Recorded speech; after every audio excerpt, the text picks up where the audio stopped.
মাদ্রাসায় লেখাপড়া করে অনেক ভাইরা এই শব্দটাকে ইসমে আলা বানাইতে চায়, যন্ত্রবাচক ইসিম বানাইতে চায়। আমি সেই ভাইদের বলবো, লেখাপড়া তো করলা, বাপ দাদার হালাল কামাই খেয়া তো পড়লা না, জাকাত ফেতরা খাইয়া পড়লা, এই জন্য শুধু উল্টা পাল্টা ব্যাখ্যা বিশ্লেষণের দিকে যাও। মিলাদ এটা ইসমে জরফ, জরফে জামান। জরফ দুই প্রকার, একটা হলো জরফে জামান আর একটা জরফে মাকান। মিলাদ জরফে জামান, এটা আমার ব্যক্তিগত মত নয়। আপনি প্রয়োজনে লিসানুল আরব, ফরহাঙ্গে জাদিদ, আরো কিছু লুগাত আছে যেগুলি আরবি টু আরবি, সেগুলি যদি খুলেন দেখবেন মিলাদের অর্থ লিখেছেন মিলাদুর রাজুল ওয়াক্তুল্লাজি উলিদা ফিহি। ব্যক্তির মিলাদ হলো ওই ওয়াক্ত, সেই সময় যে সময় সে জন্মগ্রহণ করেছে, অর্থাৎ জন্মের সময়কে বলা হয় মিলাদ। মিলাদের সাথে আরেকটা শব্দ রয়েছে আন-নবী, মিলাদুন নবী, মানে রসুলে পাকের জন্মের সময়। এটা ইসতিলাহি মানা নয়, লাগবি মানা, শাব্দিক অর্থ রসুলের জন্মের সময়। ঘুমে ধরে গেছে না? মিলাদুন নবী মানে রসুলের জন্মের সময়। আর যদি ব্যাখ্যামূলক আমরা অর্থ যাই, তাহলে দয়াল নবীজি পৃথিবীতে আগমন করেছেন, সেই সময় উপলক্ষ করে কোরআন হাদিসের আলোকে সেই সময়কে বিষয়বস্তু বানিয়ে আলোচনার যে মজলিস মাহফিল করা হয়, সেটাকে বলা হয় মিলাদুন নবীর মাহফিল। সুবহানাল্লাহ। ঈদ মানে খুশি, ঈদ মানে আনন্দ। আপনারা বলুন, রসুলের আগমনে আপনারা খুশি না বেজার? সবাই খুশি আছেন? আমার অনেক ভাইরা জোর গলায় এরকম বলে দেন, মিলাদুন নবীর সাথে ঈদ লাগালে কেন? ঈদে মিলাদুন নবী বেদাত। যে লোকটা এইভাবে কথাটা বলছেন, আপনি সুযোগ পেলে তাকে এইভাবে বলবেন, ভাই আপনি কি আল্লাহ রসুলের আগমনে খুশি না? তাকেই জিজ্ঞাসা করবেন, আপনি ঈদে মিলাদুন নবী মানেন না বুঝলাম, আপনি কি আল্লাহ রসুলের আগমনে খুশি না? বাংলায় জিজ্ঞাসা করবেন, আপনাদের কি মনে হয় সে কি জবাব দিতে পারে? বলেন না, কথা বলেন। রসুলের আগমনে খুশি কি না, এই প্রশ্ন যদি এক ওয়াহাবিকে করেন, সেও খুশি বলা ছাড়া উপায় নাই। আল্লাহর হাবিবের আগমনে খুশি হওয়া, এটা হলো বাংলা। এটার আরবি রূপটা হলো রসুলের আগমনে খুশি হওয়া, এটার আরবি রূপটা হলো ঈদে মিলাদুন নবী। বাংলা বললে মানে, আরবি বললে এই লোকের কে বুঝাই? বল, যে লোকে চেয়ার চিনে কেদারা চিনে না, লাউ বুঝে কদু বুঝে না, এই বুকারে কে বুঝাইব? এত পরিমাণে ফেতরা খাইছে যে লাউ আর কদুর পার্থক্য। পাগলা তিতা মিডা বুঝে না, পাগলা রে জিলাফি দিও না। জিলাফির মজা সে বুঝবে না, সে পাগলা, তাকে তেঁতুল দাও।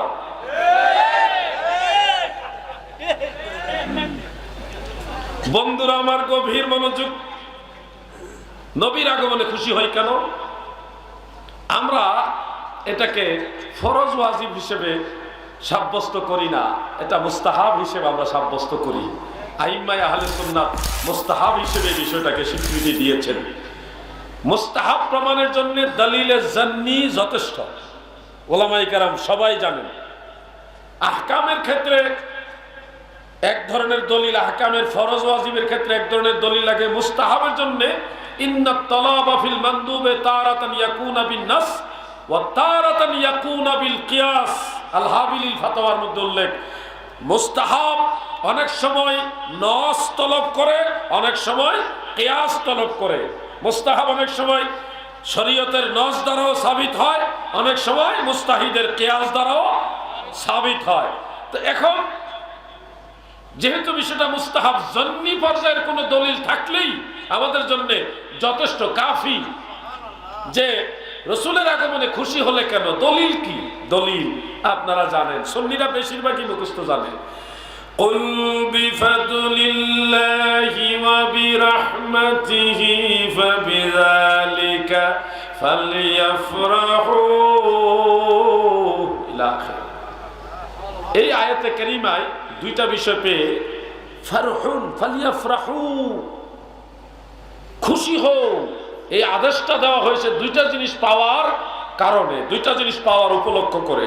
একটা হলো ফাদলুল্লাহ, আল্লাহর ফাদল, আর একটা হলো রাহমাত।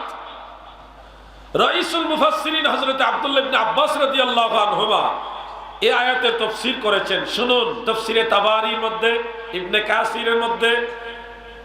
কাসিরের মধ্যে এবং তাবারির মধ্যে, দুররে মানসুরের মধ্যে উল্লেখ আছে, আব্দুল্লাহ ইবনে আব্বাস রহমত দ্বারা ইসলাম অথবা কোরআনকে বুঝিয়েছেন। আব্দুল্লাহ ইবনে আব্বাস রাদিয়াল্লাহু আনহু। আবার দুররে মানসুরের মধ্যে, তাফসীরে দুররে মানসুরের মধ্যে উল্লেখ, তাফসীরে রুহুল মাআনির মধ্যে উল্লেখ, রাইসুল মুফাসসিরিন হযরত আব্দুল্লাহ ইবনে আব্বাস রাদিয়াল্লাহু আনহুমা থেকে উল্লেখ আছে, তিনি ফাদলুল্লাহ দ্বারা ইলম এবং রহমত দ্বারা রাহমাতুল লিল আলামিনকে বুঝিয়েছেন।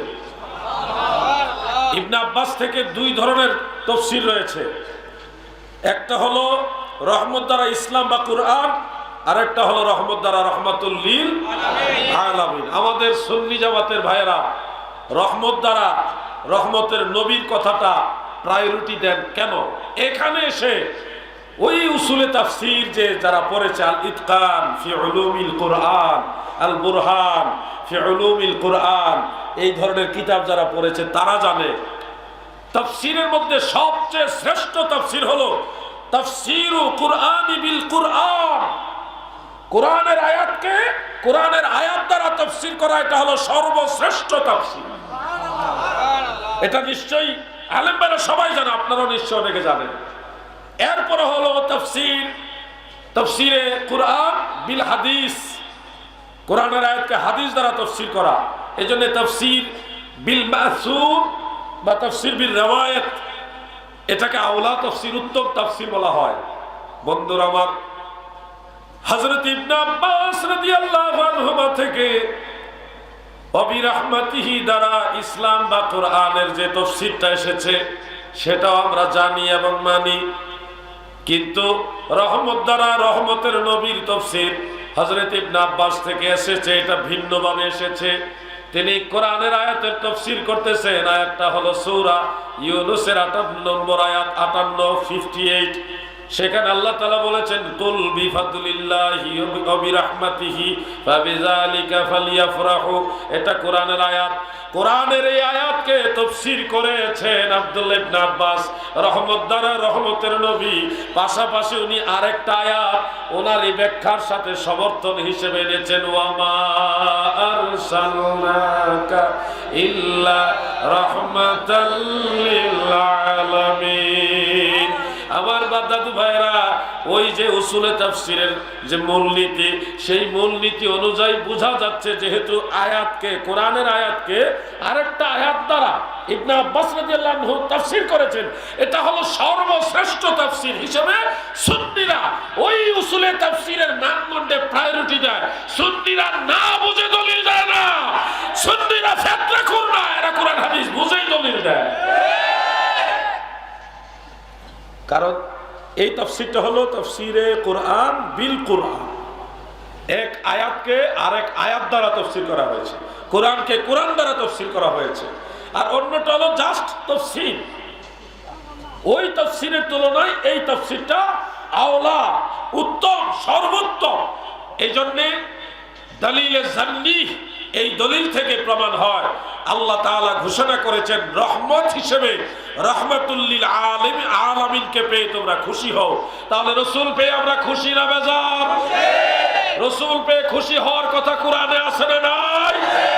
রহমত হিসেবে নবী পেয়ে খুশি হওয়ার কথা আল্লাহর ঘোষণায় আছে না নাই?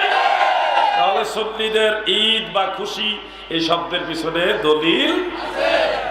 এখন যদি কেউ পারেন, জিহাদি ভাই, আমি মিলাদুন নবীর আগে ঈদ বা খুশি হওয়া এটা মানি না।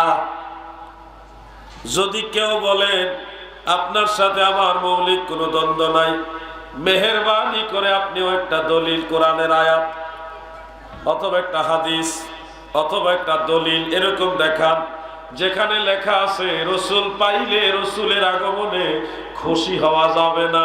একটা দলিল দেন না, দলিল দাও, দলিল।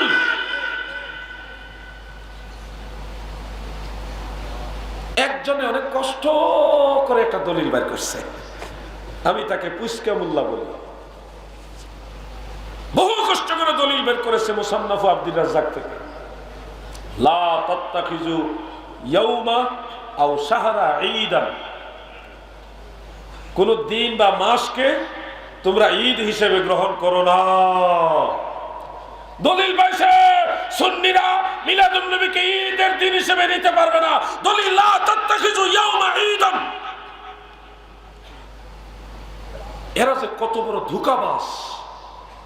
হাদিস আগেও আছে পরেও আছে, এই হাদিসের আগেও হাদিস আছে পরেও হাদিস আছে। এই হাদিসটা কেন বলা হয়েছে সেটারও একটা কারণ। এই ধোঁকাবাজ সেটা বলে না। এই হাদিসের মূল মিনিংটা হলো আইয়ামে জাহিলিয়াতে, আইয়ামে জাহিলিয়াতে আরবের মানুষেরা রজব মাসটাকে ঈদের মাস হিসেবে বানাই নিয়েছিল। কোন মাস? রজব মাস। ওই মাসটাকে ঈদের মাস বানাইছে। সাহাবীরাও চাইতেছে এই মাসটা যেন ঈদের মাস হয়। তখন নবীজি বলেছে লা তাত্তাখিযু ইয়াউমা আও শাহরা ঈদান, কোন মাসকে কোন দিনকে তোমরা ঈদের মাস বানায়ো না, ঈদের দিন বানায়ো না। এই কথার পিছনে হাকিকত হলো জাহিলি যুগে রজব মাসের ঈদের মাস বানাইছিল। হাদিস হইল জাহিলি যুগের, আর এটা লাগাইছে নবীর জন্মের সাথে। হাদিস হলো রজব মাসের, এটা নিয়ে লাগাইছে রবিউল আউয়াল মাসে। চিন্তা করেছেন? আপনি যদি মুতলাকা এই হাদিসকে দলিল হিসেবে থ্রো করেন, লা তাত্তাখিযু ইয়াউমা ঈদান, কোন দিনকে ঈদের দিন বানাবে না, তাহলে হাযা ইয়াউমুল ঈদ জাআলাহুল্লাহু তাআলা লিল মুসলিমিন, রাওয়াহু ইবনে মাজাহ, ইসনাদুহু সহিহ। জুমার দিনকে আল্লাহ রাসূল ঈদের দিন বলছে, তাহলে এই হাদিস ওই হাদিস কন্ট্রাডিকশন হয়ে যাচ্ছে না? আল ইয়াউমা আকমালতু লাকুম দীনাকুম ওয়া আতমামতু আলাইকুম নি'মাতি ওয়া রাদিতু লাকুমুল ইসলাম দীনা। এই আয়াতগুলোকে সহিহ বুখারীতে উল্লেখ। লাউ উনজিলাত, একজন ক্বালা ইয়াহুদিয়্যু লাউ উনজিলাত হাযিহিল আয়াতু আলাইনা লাত্তাখাযনা ইয়াউমাহা ঈদান। ইয়া আমিরাল মুমিনিন, হে ওমর, যদি এই আয়াত আমাদের ইহুদিদের উপরে নাজিল হতো তাহলে আয়াত নাজিলের দিনটাকে আমরা ঈদের দিন হিসেবে গ্রহণ করতাম। আমিরুল মুমিনিন হযরত ওমর ইবনুল খাত্তাব বলেন, এই আয়াত যেদিন নাজিল হয়েছে সেদিনটা মুসলমানের দুইটা ঈদের দিন ছিল। এক নম্বরে সেটা ছিল ইয়াউমুল জুমআ, দুই নম্বরে সেটা ছিল ইয়াউমুল আরাফা। এখন ইয়াউমুল আরাফা ঈদের দিন, ইয়াউমুল জুমআ ঈদের দিন, তাহলে লা তাত্তাখিযু ইয়াউমা ঈদান ওই হাদিসের সাথে এটা কন্ট্রাডিকশন হয়ে যাচ্ছে না? বিপরীত হয়ে যাচ্ছে না? আসল বিষয় হলো এটা আর এটার বিপরীত না। এটা এটার জায়গা ঠিক আছে, জুমার দিনে ঈদের দিন, আরাফার দিন ঈদের দিন, আইয়ামে তাশরিকের দিনগুলি ঈদের দিন হিসেবে অন্য রিওয়ায়াত আছে। সব হাদিস স্ব জায়গা ঠিক আছে। লা তাত্তাখিযু ইয়াউমা ঈদান এটাও ঠিক আছে, ওটা হলো রজব মাসের হাদিস। আইয়ামে জাহিলিয়াতের যে একটা বিশেষ গ্রহণ করার মতো একটা বিষয়, ওটাকে ডিসলাইক করার জন্য আল্লাহর হাবিব ওটা বলেছে।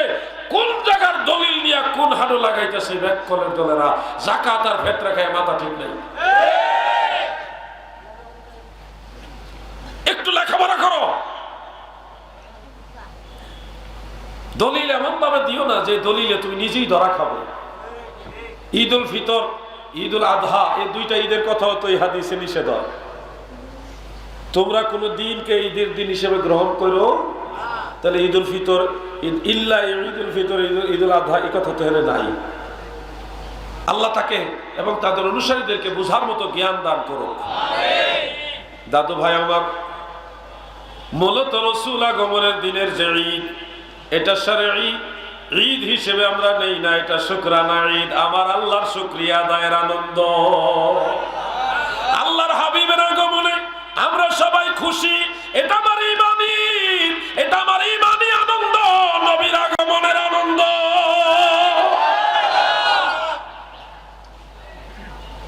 ঈদুল ফিতরে নামাজ আছে, ঈদুল আজহায় নামাজ আছে, ঈদে মিলাদুন নবীতে নামাজ কই? ঈদুল ফিতর, ঈদুল আজহায়, ইয়াউমুল জুমআয় খুতবা আছে, ঈদে মিলাদুন নবীতে খুতবা কই?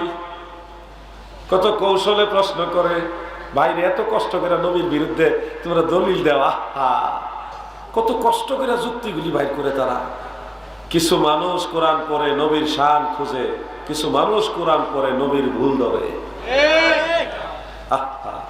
মৌমাছি ফুল থেকে পানি নিয়ে বানায় মধু, ভোমরা ফুল থেকে একই জায়গার পানি নিয়ে বানায় বিষ। কতটা কষ্ট লাগে মানুষগুলির জন্য, কষ্ট করে, কত কষ্ট করে যুক্তি বানাইছে। খুতবা নাই কেন ঈদে মিলাদুন নবীতে? নামাজ নাই কেন? আরে ভাই, ঈদে মিলাদুন নবীতে খুতবা নামাজ, ঈদ হইলেই খুতবা নামাজ লাগে, এই উসুলটা আপনি পাইলেন কই? এটা মনে হয় স্বপ্নে পাইছে, এরা তো স্বপ্নে পাওয়ার অভ্যাস আছে, সম্ভবত স্বপ্নে পাইছে। এরকম কেন করেন আপনারা? ইয়াউমুল জুমআ, জুমার দিন খুতবা আছে, ঈদের দিন হিসাবে না। জুমার দিনে খুতবা আছে, জুমার দিন হিসাবে। আপনি দেখেন ঈদের দিনের নামাজ, নাওয়াইতু আন উসাল্লিয়া লিল্লাহি তাআলা রাকাতাই সালাতিল, বলেন এরপরে কি? ঈদুল ফিতর, ঈদুল আজহা শব্দগুলি আসেনি? ঈদ সহ ফিতর বা আজহা শব্দটা আছে। এবার আপনি নাওয়াইতু আন উসাল্লিয়া লিল্লাহি তাআলা রাকাতাই সালাতিল ঈদুল জুমআ, এভাবে আছে নাকি? যদি জুমার নামাজ ঈদের দিন হিসেবে নামাজ হতো, তাহলে তো নিয়তের মধ্যে ঈদুল জুমআ থাকতো। এটা তো বাবা জুমা ঈদের দিন হিসেবে নামাজ না, এটা হলো জোহরের নামাজের রিপ্রেজেন্টেটিভ হিসেবে নামাজ। 2 রাকাত নামাজ তো 2 রাকাত। আর মুসান্নাফ আব্দুর রাজ্জাকের মধ্যে উল্লেখ, হযরত ওমর, হযরত আব্দুল্লাহ ইবনে মাসউদ রাদিয়াল্লাহু আনহুমা থেকে বর্ণিত যে 2টা খুতবা 2 রাকাত নামাজের স্থলাভিষিক্ত, 2 রাকাত নামাজের রিপ্রেজেন্টেটিভ।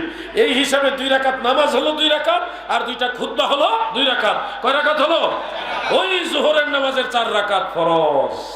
এটা রিপ্রেজেন্টেটিভ। এটা জুমার দিন, ঈদের দিন ওই হিসাবে না। ইয়াউমুল আরাফা, সেটাও ঈদের দিন। আরাফার দিনে ঈদের দিন হিসেবে আলাদা কোনো নামাজ নাই, আসেনি? আরাফার দিনে যে খুতবা হয় সেটা হজের খুতবা, এটা কিন্তু ঈদের দিন হিসেবে খুতবা না। ঈদ হইলে খুতবা দেওয়া লাগবে, ঈদ হইলে আলাদা নামাজ লাগবে। এই যুক্তিটাই হলো অগ্রহণযোগ্য খোরা যুক্তি। এই ধরনের খোরা যুক্তি দিয়ে ঈদে মিলাদুন নবীর বিরোধিতা যারা করতেছে, আমি তাদের জন্য হেদায়েতের দোয়া ছাড়া আর কিছু করতে পারবো না। সিরাতুন নবী, মিলাদুন নবী যদি নাজায়েজ হয়, বেদাত হয়, সিরাতুন নবী কোন সাহাবী করছে? হাস্যকর, হাস্যকর এদের কথাগুলো। মিলাদুন নবীর কথা বললে বেদাত।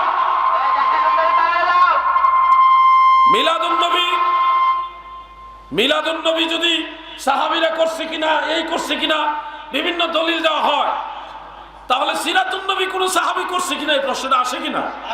বলেন না, আসে কিনা? দাদু ভাই আমার, আমি আবার সিরাতুন নবী শব্দের একটু ব্যাখ্যা দিব কি? সিরাত জীবনী, জীবন চরিত্র। একটা মানুষের জন্ম থেকে মৃত্যু পর্যন্ত পুরাটাকে বলা হয় সিরাত। খুব খেয়াল করবেন, মানুষের জন্ম থেকে মৃত্যু পর্যন্ত যা কিছু করেছে সব কর্মের সমাহারে যে জীবনী, সেটাকে বলা হয় সিরাত। নবী শব্দটা লাগাবেন না আপাতত। আমি জাস্ট সিরাত শব্দের মিনিংটা আপনাদের বোঝানোর চেষ্টা করছি। কষ্ট হচ্ছে নাকি আপনাদের?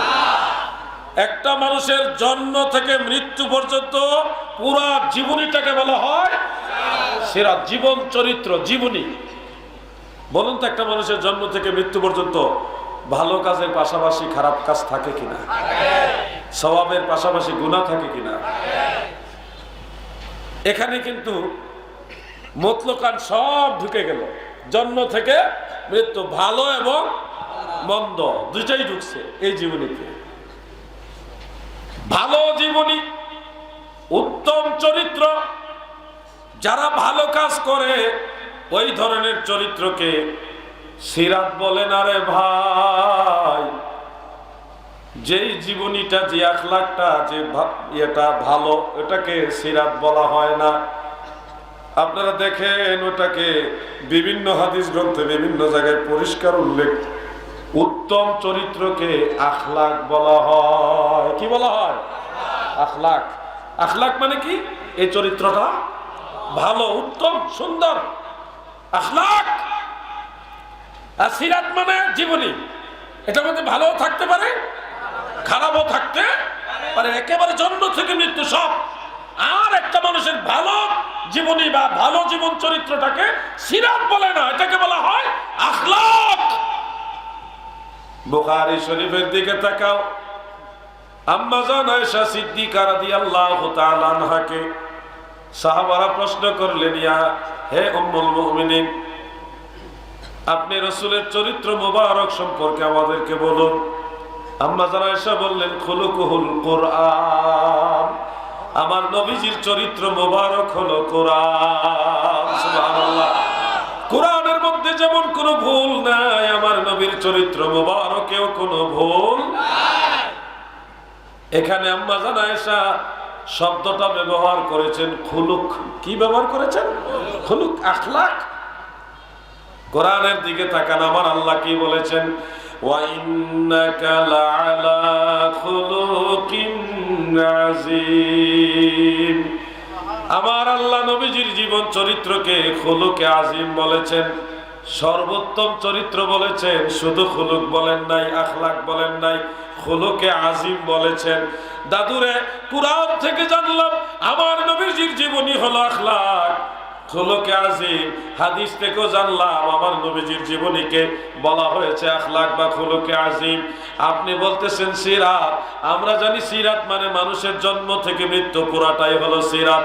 কেউ যদি সিরাত লাগায়, তার ব্যাপারে আমি কোনো ফতোয়া দিচ্ছি না, তবে সিরাত শব্দের তুলনায় আমার নবীর ব্যাপারে আখলাক বা খুলুকে আযীম শব্দটাই উত্তম। সিরাত শব্দ যদি আপনি লাগান, আপনাকে আমি প্রশ্ন করি, আমার নবীজির তো কোনো গুনাহ নাই, আমার নবীর তো কোনো ভুল নাই। নবীদের কোনো গুনাহ আছে?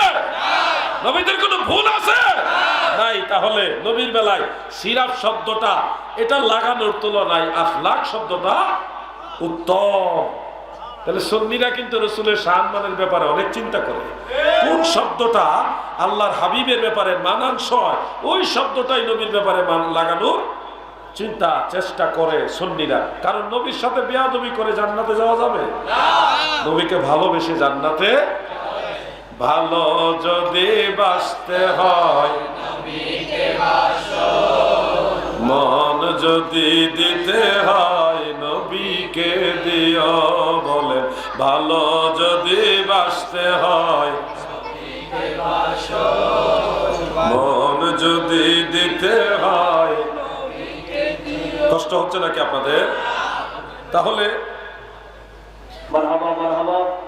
প্রিয় উপস্থিতি, ইতিমধ্যে আমাদের মঞ্চে তশরিফ এনেছেন আজকের আয়োজন সুন্নি কনফারেন্সের সম্মানিত মেহমান, শানে গৌসুল আজম ভান্ডারী ফোরামের মাননীয় মহাসচিব, আমির ভান্ডার দরবার শরীফের সম্মানিত সাজ্জাদা নাসির, 12 দিন ব্যাপী খতমে সালাওয়াত রাসূল মাহফিলের সম্মানিত প্রধান পৃষ্ঠপোষক, পীরে তরিকত শাহ সুফি সৈয়দ আল্লামা ফরিদুল আফতার শাহ আমিরি মাতাজিলুল আলী, উনি অসুস্থতার কারণে আমাদের কাছে উপস্থিত হয় নাই। উনি দোয়া চেয়েছেন এবং আপনাদেরকে সালাম দিয়েছেন। ওনার পক্ষে আমাদের মঞ্চে উপস্থিত হয়েছেন ওনার ছোট সাহেবজাদা পীরজাদা সৈয়দ মোহাম্মদ মুদাচ্ছির শাহ আল আমিরি মাতাজিলুল আলী। ওনাদের খেদমতে অসংখ্য উলামায়ে আহলে সুন্নাত মঞ্চে তশরিফ এনেছেন। প্রত্যেকের খেদমতে ইন্তেজামিয়া কমিটির পক্ষ থেকে আন্তরিক মোবারকবাদ এবং শুভেচ্ছা জ্ঞাপন করছি। দুরূদ শরীফ পড়ুন। আল্লাহুম্মা সাল্লি আলা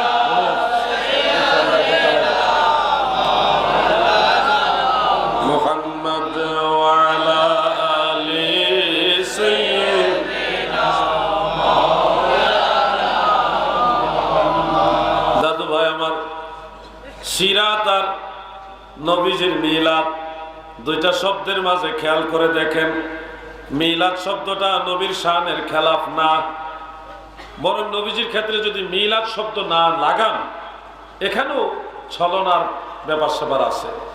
কারণ কুল হুয়াল্লাহু আহাদ আল্লাহুস সামাদ লাম ইয়ালিদ ওয়া লাম ইউলাদ। আল্লাহর মিলাদ নাই, আল্লাহর কোনো জন্ম নাই, আল্লাহর কোনো জন্ম নাই, আল্লাহ কাউকে জন্ম দেন না। মিলাদ নাই হলো আল্লাহ, মিলাদ নাই কার? বলেন না, মিলাদ নাই কার? অতএব রাসূলের ক্ষেত্রে মিলাদ শব্দটা না মানলে এখানে ভেজাল আছে। যদি কেউ বলে নবীর মিলাদ মানি না, তাহলে সে পরোক্ষভাবে আমার নবীকে আল্লাহর সাথে তুলনা দিল। মিলাদ নাই আল্লাহর, আর মিলাদ আছে আমাদের নবী, ঠিক না ঠিক? মিলাদুন নবীর দ্বারা এটা প্রমাণ হয় আমার নবী আল্লাহ নয়। দাদু ভাই আমার মনোযোগ দিয়ে শুনবে, সিরাত শব্দটা অনেক আলেমরা লাগায়। সিরাতুন নবী শব্দের মধ্যে তাদের কোনো নেফাকি আছে কিনা আমি জানি না, তবে সুন্নিরা সিরাতুন নবী লাগায় না, কিছু গুলালু সুন্নি লাগাইতে পারে। খাঁটি সুন্নি যারা, অরিজিনাল সুন্নি যারা, তারা কখনো সিরাতুন নবী লাগায় না। গুলালু এমন অবস্থা হয়েছে রে ভাই, সব তরকারিতে লাগে। এরা অনেক সময় ওয়াহাবি হয়, অনেক সময় খারিজি হয়, অনেক সময় শিয়া হয়, অনেক সময় আবার খাঁটি সুন্নি হয়। এদের কোনো চরিত্র নাই। দাদু ভাই আমার, সিরাতুন নবী যদি আপনি লাগান, আপনার কাছে প্রশ্ন, কোরআনে হাদিসে কোন জায়গায় আমার নবীর জীবনীর ব্যাপারে সিরাত শব্দ আপনি নিজেও খুঁজে পেয়েছেন কিনা আপনি একটু দেখেন। কোথাও নাই। কোরআন পড়েন দেখবেন খুলুকে আজিম, হাদিস পড়েন দেখেন খুলুক। আমার দয়াল নবীজি তো অনেক ঊর্ধ্বের কথা। আমরা যারা আছি মুমিন বান্দা, সাধারণ মানুষের চরিত্র যদি একটু ভালো হয়, উত্তম চরিত্র হয়, সাধারণ মানুষের জীবনীকে, উত্তম চরিত্রকে বলা হয় আখলাক। এজন্য হাফেজ আবু শেখ ইসবাহানি রাহমাতুল্লাহ আলাইহি তিনি একটা কিতাবই লিখেছেন, আখলাকুন নবী সাল্লাল্লাহু আলাইহি ওয়াসাল্লাম, নবীজির আখলাক। আমরা সুন্নিরা যদি কখনো রাসূল পাকের গোটা জীবনী নিয়ে কোনো ধরনের হেডলাইন দেওয়ার প্রয়োজন মনে করি, ন্যূনতম আমরা আখলাকুন নবী হেডলাইন দিব, কিন্তু সিরাত শব্দ নবীর বেলা মানায় না।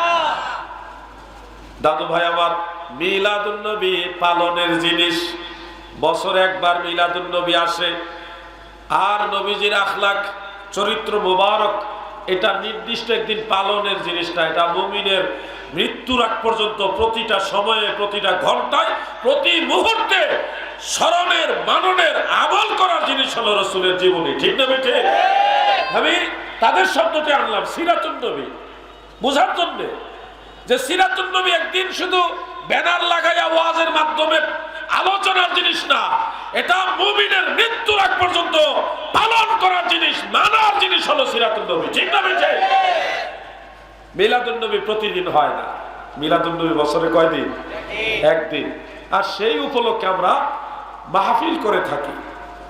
দাদু, অনেক ভাইরা বলে থাকেন সাহাবায়ে কেরাম মিলাদুন নবী পালন করছেনি, সাহাবীরা মিলাদুন নবীর মাহফিল করছেনি, এই ধরনের প্রশ্ন করে। আবু বকর করছেনি, ওমর করছেনি, ওসমান করছেনি, আলী করেছে কিনা রাদিয়াল্লাহু আনহু, আবু হানিফা করেছে কিনা, ইমাম মালিক করেছে কিনা, ইমাম শাফিঈ করেছে কিনা, ইমাম আহমদ বিন হাম্বল করেছে কিনা, এই ধরনের প্রশ্ন করে। আব্দুল কাদের জিলানী মিলাদুন নবী করছে কিনা, খাজা গরিব নওয়াজ করেছে কিনা, এই ধরনের প্রশ্ন করে। প্রশ্ন তো করলা রে ভাই, এবার উত্তর শোনো। মিলাদুন নবীর মাহফিল স্বয়ং আল্লাহর রাসূল করছে। আল্লাহ রাসূল যেহেতু করেছে, সেহেতু আব্দুল কাদের জিলানী রাহমাতুল্লাহ আলাইহি করছে কিনা এই প্রশ্ন করে বেয়াদবি না? ইমাম আবু হানিফা করছে কিনা এই প্রশ্ন আর এখানে চলবে? যেহেতু রাহমাতুল্লিল আলামিন মিলাদুন নবী করেছে। কিভাবে করেছে? নবীজি মজলিস তাজকিরার মাধ্যমে মিলাদুন নবীর মাহফিলের আয়োজন করছে, নিজে আবু বকর সিদ্দিক রাদিয়াল্লাহু আনহুকে সাথে নিয়ে করছে। আপনারা অনলাইনে অফলাইনে আমার এই লেকচারটা নিশ্চয়ই শুনেছেন। তারপর আমি আজকে বিষয়বস্তুর অন্তর্ভুক্ত বিদায় সেই হাদিসে মুস্তফা আপনাদের শোনাচ্ছি। জগৎ বিখ্যাত হাদিস গ্রন্থ মুজামুল কবির লিত-তাবারানী, মুজামুল কবির সেই কিতাবের প্রথম খণ্ডে 28 নম্বর পৃষ্ঠা। কত পৃষ্ঠা? 28 নম্বর হাদিস, 28 নম্বর হাদিস, 25 নম্বর পৃষ্ঠা। ছাপার বেশ কমে পৃষ্ঠা নাম্বার এদিক সেদিক হবে, কিন্তু হাদিস নম্বরটা মিল পাবেন। হাদিস নম্বর কত? 28। বলেন কত? মুখস্থ করে নাই। হাদিস নম্বর কত? ঠেলার শুরু করে লেগেছে। 28 নম্বর হাদিস। পটিয়াতে আমার জানা মতে অনেকের ঘরে কিতাবটা আছে, অনেকের ঘরে আছে মুজামুল কবির লিত-তাবারানী। আর যদি কোথাও কারো কাছে কিতাবটার নামও থাকে, এই বাক্সটার ভিতরে পাইবে। এই বাক্সটার নাম কি? গুগলে ঢুকেন, গুগলে পাবেন, প্লে স্টোর থেকেও পাবেন, আপনি অনেক জায়গায় পাইতে পারেন, অনেক সময় অ্যাপসও থাকতে পারে, সেখানে আপনি হাদিসটা তালাশ করেন। এটা ইমাম ইবনু আদি রাহমাতুল্লাহ আলাইহির আল কামিল ফি দুআফাইর রিজাল সেই কিতাবের মধ্যে আছে, তারিখ ইবনে আসাকিরের মধ্যে আছে, আর অনেকগুলি কিতাবের মধ্যে হাদিসটা আছে। শুধু যে তাবারানী আছে তা না, আরো অনেকে আছে। আন আয়েশা রাদিয়াল্লাহু তাআলা আনহা قالت تذاكر رسول الله صلى الله عليه وسلم وابو بكر رضي الله عنه ميلادهما عندي। আম্মা জান আয়েশা সিদ্দিকা রাদিয়াল্লাহু তাআলা আনহা বর্ণনা করেন, আমার দয়াল নবীজি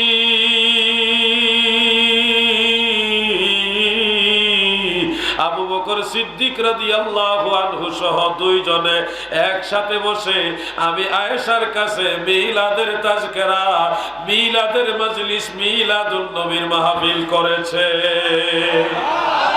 তাযাকারা মিলাদাহুমা ইনদি, পরস্পর একসাথে বসে দুইজনেই মিলাদের তাজকিরা করেছে। মিলাদের মাহফিল সে যেহেতু আল্লাহর হাবিব করেছে, আবু বকর সিদ্দিক ছিল, সেহেতু এটাকে বেদাত বলাই এখন মূর্খতা।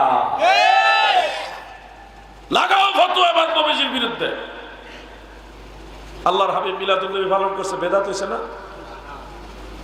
নাউজুবিল্লাহ। আল্লাহ রাসূল তাহলে বেদাত করছে? নাউজুবিল্লাহ। আমার মাঝে মাঝে কেন যেন মনে হয় লোকগুলি যদি রাসূল পাক সাল্লাল্লাহু আলাইহি ওয়াসাল্লামের সামনে থাকতো, তারা তার উসুল দিয়ে বুঝাইবার চেষ্টা করতো, ইয়া রাসূলুল্লাহ এটা এই উসুলে বেদাত বলছে না, ওরা দিন দেওয়ান আসছে। হ্যাঁ, বলছে না, আল্লাহ রাসূলকে তারা বুঝাইবার চেষ্টা করতো যেটা বেদাত। নাউজুবিল্লাহ। সাহিবুশ শরিয়া, মালিকে শরীয়ত আমার দয়াল নবীজি মিলাদুন নবীর মাহফিল মজলিস করে এটাই বুঝিয়ে দিলেন, মিলাদুন নবীর মাহফিল সওয়াবের কাজ, জান্নাতে যাওয়ার ওসিলা, জাহান্নাম থেকে বাঁচার ওসিলা। ঠিক না বেঠিক? মিলাদুন নবীর আরো অনেক হাদিস আছে, অনেক হাদিস। আল মুস্তাদরাক আলা সাহিহাইনের মধ্যে হাদিস আছে, দালাইলুন নবুওয়াত লিল বাইহাকি এবং দালাইলুন নবুওয়াত ইমাম আবু নূর ইসফাহানির সেটার মধ্যে আছে, আল কামিলের মধ্যে আছে। আমার জানা মতে মোটামুটি 13 থেকে 14টা কিতাবে মিলাদুন নবীর হাদিস আছে এবং অনেকগুলি দুর্লভ দুষ্প্রাপ্য কিতাব আমি সংগ্রহ করেছি। অনেকে বলে 604 হিজরিতে মিলাদুন নবী আবিষ্কার হয়েছে। আরে ভাই, রাষ্ট্রীয় পর্যায়ে 604 হিজরিতে ইরবিলের বাদশাহ মুজাফফরউদ্দিন কাউকাবারি রাহিমাহুল্লাহু তাআলা তিনার কর্তৃত্বে, নেতৃত্বে, নির্দেশনায় হাফিজুল হাদিস ইমাম ইবনে দাহিয়া রাহমাতুল্লাহ আলাইহির উপস্থাপনায়, সহযোগিতায় ইরবিল শহরে রাষ্ট্রীয় আয়োজনে মিলাদুন নবী পালন করা হয়েছে। আপনারা খেয়াল করেন, সৌদি আরবে গত 2-3 বছর আগে রাষ্ট্রীয়ভাবে মিলাদুন নবী এটা স্বীকৃতি দিয়েছে, ছুটির দিন হিসেবে ডিক্লার দিয়েছে সৌদি আরবে। এখন আপনারা বলেন তো, এই বছর বাংলাদেশের জাতীয় মহান সংসদে মাননীয় প্রধানমন্ত্রী বঙ্গবন্ধু কন্যা শেখ হাসিনা, মহামান্য রাষ্ট্রপতি মহোদয়, ধর্ম মন্ত্রণালয়ের দায়িত্বশীল ব্যক্তিরা, ইসলামিক ফাউন্ডেশনের দায়িত্বশীল ব্যক্তিরা, ওলামায়ে কেরাম সবাই আলোচনা করে বিস্তারিত পর্যালোচনা করে জাতীয় মহান সংশোধনে গেজেট পাসের মাধ্যমে ঈদে মিলাদুন্নবীর দিনকে রাষ্ট্রীয় ছুটির দিন এবং পতাকা উত্তোলনের আইন পাস করা হয়েছে। এটার অর্থ কি এই যে বাংলাদেশে আর মিলাদুন্নবী আগে আসিল না? আগেও মিলাদুন্নবী বাংলাদেশে ছিল, কিন্তু এই বছর জাতীয় মহান সংসদে আইন পাসের মাধ্যমে এটা পালন করা হয়েছে।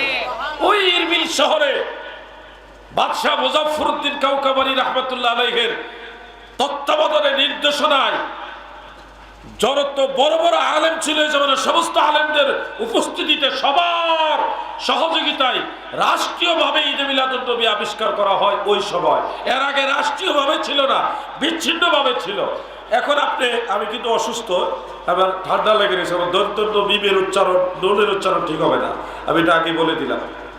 অনেক ভাইরা কয় 604 হিজরিতে মিলাদুন্নবী আবিষ্কার হয়েছে। আমি একজন ইমামের নাম বলি, হাফিজুল হাদিস ইমাম ইবনে জাওজি রাহমাতুল্লাহ আলাইহি, ওনার ইন্তেকাল হলো 597 হিজরি। কত জোরে কর না? 510 জন্ম। হ্যাঁ, 510 জন্ম, ইন্তেকাল 597। ওনার একটা কিতাব আছে মাউলিদুল আরুস, মিলাদুন্নবীর কিতাব। 597-তে উনি যেহেতু মারা গেছে, তাহলে এটা মরার পরেই লেখছে বইটা, না ইন্তেকালের আগে লেখছে না?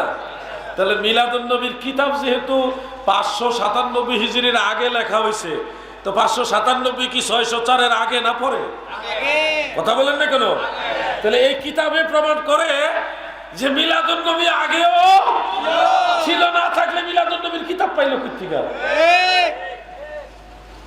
ইবনে জাওজি রাহমাতুল্লাহ আলাইহি তিনি ফতোয়া দিয়েছেন, যেটা তাফসীরে রুহুল বায়ানে উল্লেখ আছে, সুবুলুল হুদা ওয়ার রাশাদের মধ্যে আছে। ইবনে জাওজি কোরআন হাদিসের আলোকে মিলাদুন্নবীর ডিটেইলস বিষয়টা আলোচনা করে এটাই রায় দিয়েছেন। ওনার একটা ফতোয়া যে কেউ যদি মিলাদুন্নবীর আমল করে, এই মিলাদুন্নবীর আমলের উসিলায় পরবর্তী 1 বছর আল্লাহ তাআলা তাকে রহমতের চাদর দিয়ে ঢেকে রাখে। হাফিজুল হাদিস ইমাম আবুল ফারাজ ইবনে জাওজি রাহমাতুল্লাহ আলাইহি ফতোয়া দিয়েছে, লাগাও ইবনে জাওজির বিরুদ্ধে ফতোয়া। ইবনে জাওজির বিরুদ্ধে ফতোয়া লাগাও, লম্বা লম্বা ফতোয়া। এই ভেজালটা শুরু হয়েছে ইন্ডিয়া থেকে, মিলাদুন্নবীর বিরোধিতা শুরু হয়েছে ইন্ডিয়া থেকে, মদিনা থেকে না। ফয়জুল হারামাইনের মধ্যে দেখো শাহ ওলিউল্লাহ মুহাদ্দিস দেহলভী রাহমাতুল্লাহ আলাইহি তিনি বলেন, আমি মক্কায় গেলাম, মাহে রবিউল আউয়ালে গিয়ে দেখি রবিউল আউয়ালের 12 তারিখে মক্কার মুসলমানেরা অতীব ধুমধামে জাঁকজমকের সাথে আমার দয়াল নবীর মিলাদুন্নবী পালন করতেছে। কোন শহরে? কোন শহরে বলেন না? মক্কা শহরে। কোন শহরে? শাহ ওলিউল্লাহ মুহাদ্দিস দেহলভী রাহমাতুল্লাহ আলাইহি লিখে গেছেন, অতএব মিলাদুন্নবীর বিরোধিতা মদিনা থেকে আসে না, মিলাদুন্নবীর বিরোধিতা আসছে ইন্ডিয়া থেকে। ইসলাম কি ইন্ডিয়া থেকে আসছে না মদিনা থেকে? জোরে বলেন না, কোথা থেকে? আমরা মদিনামুখী হব, আমরা ইন্ডিয়ামুখী না। ইন্ডিয়া নিজেও মদিনামুখী। আমার দাদু ভাই, আমার এই কঠিন একটা ফিতনার যুগ। মিলাদুন্নবীর কথা যে বলবো বা বলতেছি, দেখবেন এর মাঝে কিছু বললেন নামাজের কথা বলে না কেন? হ্যাঁ, মিলাদুন্নবীর কথা বললে কিছু ভাইরা নামাজের কথা মনে হয়। আচ্ছা, আপনারা বলেন তো, মিলাদুন্নবী আর নামাজ একটা আরেকটার বিরোধী? মিলাদুন্নবী মানে রাসূল পাকের আগমনের উপলক্ষে আলোচনা। আল্লাহর হাবিব নিজেও বিভিন্ন সময় রাসূল পাকের আগমনের কথাগুলি নিজেই আলোচনা করেছেন। মিন কারামাতি আলাইয়া আন্নী উলিদতু মাখতুনান ওয়ালাম ইউরা আহাদুন সাওআতি। রাসূল নিজে মিলাদের আলোচনা করছেন। সুবহানাল্লাহ। আল্লাহ আমাকে বৈশিষ্ট্য দিয়েছেন, আমি খতনাকৃত অবস্থায় দুনিয়াতে আসছি, আমার লজ্জাস্থান পৃথিবীর কেউ দেখে নাই। সুবহানাল্লাহ।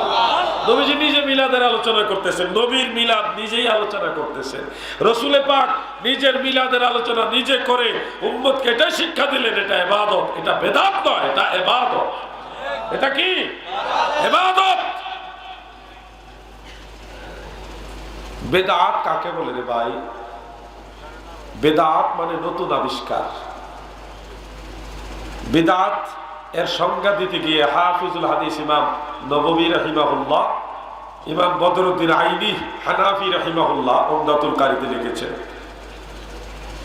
আর ইমাম নববীর তাহযীব ও আসমা ওয়াল লুগাত সেই কিতাবের মধ্যে তিনি লিখেছেন মা লাম ইয়াকুন ফি আহদিন নবী সাল্লাল্লাহু আলাইহি ওয়াসাল্লাম, যে জিনিসটা রাসূলের জামানায় ছিল না, পরে আবিষ্কার হয়েছে, ওটার নাম হলো বিদআত। বিদআত।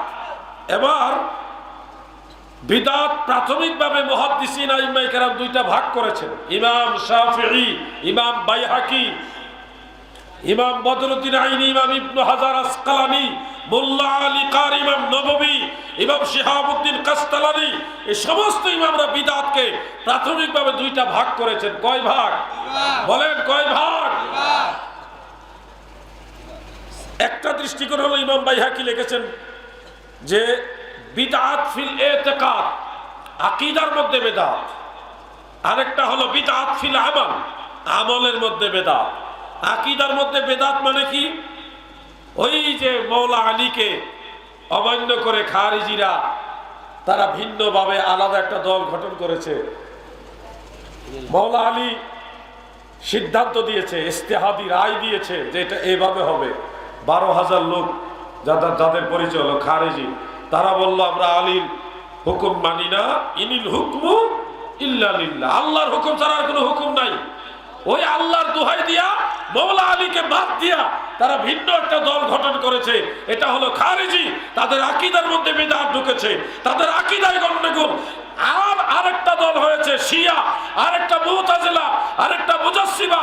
এইভাবে 72 ফিরকা হয়েছে যাদের আকীদার মধ্যে বিদআত ঢুকেছে। এরা হলো বিদআতি, অরিজিনাল বিদআতি হলো তারা যাদের আকীদার মধ্যে ভেজাল। ঠিক আছে?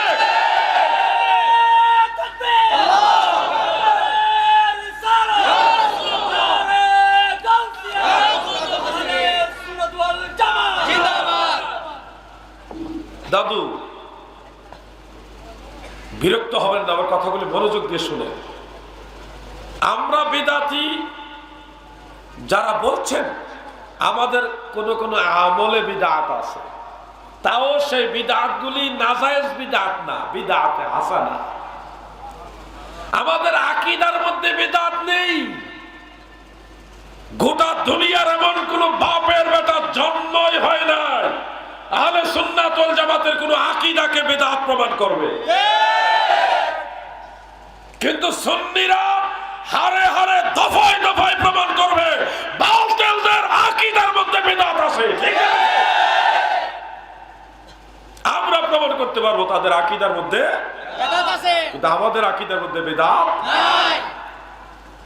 এজন্য যাদের আকীদার মধ্যে বিদআত, আরে বাবা রে, এই তো জজবা বেশি, ফায়েজ বেশি, মারহাবা কম,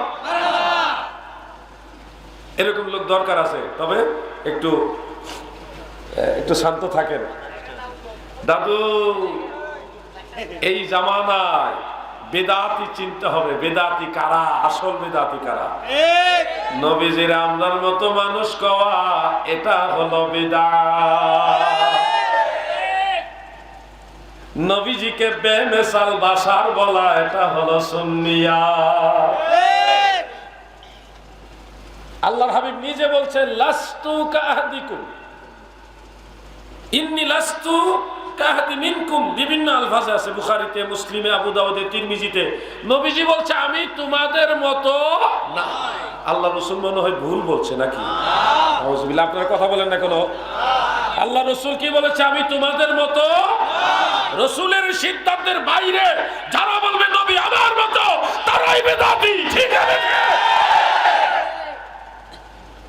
আল্লাহর হাবিব বলতেছে আমি তোমাদের মতো না। দের ব্যাটারি মোল্লাই হয় নবী আপনার মতো।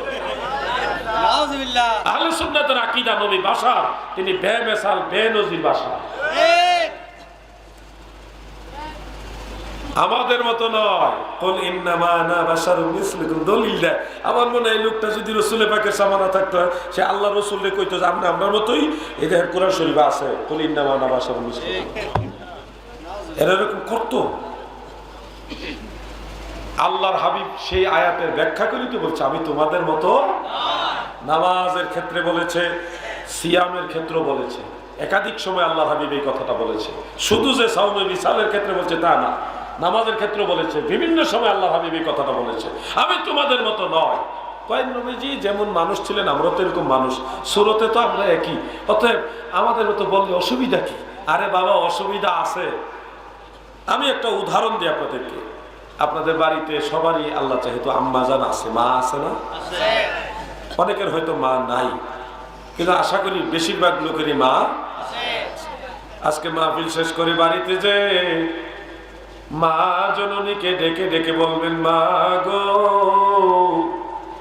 মাহফিল থেকে আসছি, দরজা খুলে দেন। মা যখন সন্তানের এই ডাক শুনবে, যত দ্রুত সম্ভব দরজা খুলে দিবে, খাবারের ব্যবস্থা করে দিবে। মাকে মা বলে ডাক দিলে মা খুশি হয়ে যায়, কলিজা ঠান্ডা হয়ে যায়।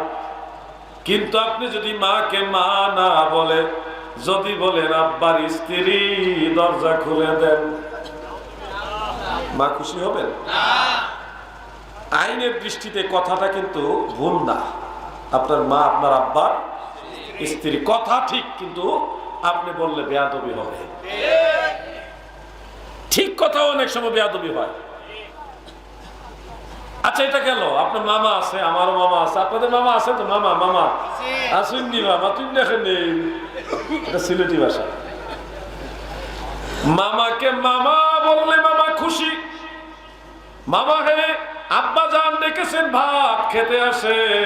মামা খুব দ্রুত গতিতে আসবে, বলবে দোলা ভাই রাখে ঘুমাই জায়গা দিবে, কোথা থেকে ভাই ঘুমাই না, ঘুমাই না, শেষ আরেকটু, এই শেষ করে দিয়েছি, সর্বনাশ। রাত্রে তো কম হয় না, ঘুমের তো একটু ব্যবস্থা আছে। হাই হাই, 1:30 বেজে গেছে। আচ্ছা, এই কথাটা একটু শেষ করে না, ঘুমায়েন না, ঘুমাইবেন। এদিকে যেন কারা ঘুমাইছিল, আর ঘুমাইবেন না, খবরদার, ঘুমাইবেন না। কিন্তু মামা ভাত খেতে আসেন, মামা খুশি। যদি বলেন আব্বার শালা ভাত খাইতে আসেন, মামা খুশি হবে? মামা বলবে আমার ভাগিনা বেয়াদব। আব্বার শালা কথা ঠিক, কিন্তু বললে বেয়াদবি। অনেক সময় ঠিক কথাটাও বললে বেয়াদবি। এটা আমি বুঝাতে চাচ্ছি আপনাকে। আমার নবী বাশার, তিনি মানুষ, বেমিসাল বেনজির মানুষ, কিন্তু এরপরও নবী আপনার মতোই মানুষ। এই কথাটা আমাদের মুখে মানায়, এটা বেয়াদবির কাতারে পড়ে যায়। আপনার মাকে আপনার আব্বার স্ত্রীর নজরে না দেখে মাকে মায়ের নজরে দেখেন। আপনার মামাকে আপনার আব্বার শ্যালক ওই নজরে না দেখে মামাকে মামার নজরে দেখো। আল্লাহর রাসূলকে তোমার মতো মানুষ এই নজরে না দেখে আল্লাহর রাসূলের নজরে দেখো। ঠিক আছে?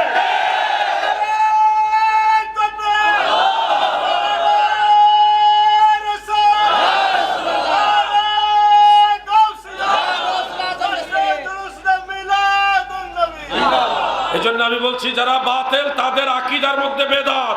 অরিজিনাল বিদআতি হলো তারা, সুন্নিরা বেদাতি না, সুন্নিরা হলো মদিনাওয়ালার দল। সুন্নিদের আকীদার মধ্যে বেদাত নাই, সুন্নিদের আমলের মধ্যে বিদআতে হাসানা আসে। এটা কোনো আইব না। কেন আইব না? সাহাবায়ে কেরামও বিদআতে হাসানা সমর্থন করেছেন। তাবিঈগণ, আইম্মায়ে আহলে সুন্নাত সবাই বিদআতে হাসানা মানতেন, আমল করতেন। তারাবি নামাজ এই যে জামাতে পড়েন, রমজান মাসে পড়েননি জামাতে? আপনারা তো সবাই জানেন তারাবি নামাজ মাস ব্যাপী আর জামাতে পড়া বিদআত, জানেন না? ইন্না লিল্লাহ। তারাবি নামাজ আল্লাহ রাসূলের জামানায় মাস ব্যাপী জামাতে ছিল না, আবু বকর সিদ্দিকের জামানায় ছিল না, হযরত উমরের জামানায় তারাবি নামাজের জামাত প্রচলন করা হয়। তখন কেউ কেউ যখন অবজেকশন দিল এটা কেন করলেন, তখন হযরত উমর রাদিয়াল্লাহু আনহু বলছেন, নি'মাত হাযিহিল বিদআত বা হাযিহিল বিদআতুন নি'মাত, এরকম শব্দটা আলফাজে ব্যবধান আছে। নি'মাতুল বিদআত হাযিহি বিভিন্ন আলফাজে আছে। তো এটা হলো কতই না সুন্দর বিদআত, মানে বিদআতে হাসানা। সবাই এই ব্যাপারে একমত, তারাবি নামাজের জামাত মাসব্যাপী এটা হলো বিদআতে হাসানা। বিদআতে হাসানা, সুন্নতে সাহাবা, সুন্নতে সাহাবা। জুমার নামাজের প্রথম আযান 12:15 বা 12:30 যে আযান দেয়, এটা বিদআত। জানা আছেনি আপনারা? এটাও জানেন না? ওয়াজ বলে দিয়েছে, হ্যাঁ, ওয়াজ বলে দিয়েছে। ওয়াজ ভুলে যায়, মনে থাকে না। খতিব সাহেব বলতেছে ওয়াজ ভুলে যায়, এই জন্যে। আসলে পাবলিক দুনিয়াদারি করতেছে, ওয়াজ যে হুনে কষ্ট করে লিখতে অনেক কিছু মনে রাখার দরকার আছে। দরকার আছে ওয়াজ মনে রাখা, কষ্ট করে যে শুনতেছেন এটাই তো অনেক কিছু মনে রাখতে হবে। ওয়াজ জুমার নামাজের প্রথম আজান যেটা, এটা চূড়ান্তভাবে হযরত উসমান রাদিয়াল্লাহু আনহুর জামানায় এটা আবিষ্কার হয়, এর আগে ছিল না। ওমর রাদিয়াল্লাহু আনহুর জামানার কথায় একটা রিওয়ায়াত আছে, কিন্তু উসমান রাদিয়াল্লাহু আনহুর জামানায় এই আযানটা প্রচলনের ব্যাপারটা সহিহ বুখারীতে উল্লেখ আছে। তো এটাও আব্দুল্লাহ ইবনে ওমর রাদিয়াল্লাহু আনহুমা তিনি বলেছেন এটা বিদআত, কিন্তু বিদআত বললেও এটা হলো বিদআতে হাসানা, সুন্নতে সাহাবা, ইজমায়ে সাহাবা, এই হিসাবে এটা বিদআতে হাসানা হইলেও বিদআত হইলে এটা জায়েজ এবং সওয়াবের কাজ। সুবহানাল্লাহ, সব বিদআত খারাপ না। আমরা যে মাদ্রাসা পড়ি, আলিয়া মাদ্রাসা, সেই ইবতেদায়ী মাদ্রাসা, দাখিল মাদ্রাসা, আলিম মাদ্রাসা, ফাজিল মাদ্রাসা, কামিল মাদ্রাসা, আবার এদিকে দাওরায়ে হাদিস মাদ্রাসা, নুরানি মাদ্রাসা, এই মাদ্রাসা, সেই মাদ্রাসা, কত মাদ্রাসা। দাদুরে নাহু মির শরহে বেকায়া, কাফিয়া, সাফিয়া, বিভিন্ন কিতাব, শরহে বেকায়া, জালালাইন, মিশকাত, দাওরায়ে হাদিস, এই সিস্টেমের মাদ্রাসা, আলিয়া মাদ্রাসা, কওমি মাদ্রাসা, ফতোয়ায়ে শামির মধ্যে আছে সব মাদ্রাসা বেদাত। লাগাও ফতোয়া, আবার ফতোয়ায়ে শামির মধ্যে আছে প্রচলিত সব মাদ্রাসা বিদআত। তবে এটা নাজায়েজ বিদআত নয়, এটা বিদআতে মানদুবা, এটা সওয়াবের বিদআত, জায়েজের বিদআত। এই বিদআত ইসলামের কল্যাণের কাজে লেগেছে, ইসলামের উপকারে লেগেছে, ঠিক না বেঠে? বাবা, বিদআতে হাসানা যদি তুমি না মানো, তোমার লেখাপড়া শেষ। যাকাতের টাকা, খয়রাতের টাকা, ফেতরার টাকা কালেকশন করা, মাদ্রাসায় আনা, এই সিস্টেমটাও বিদআত।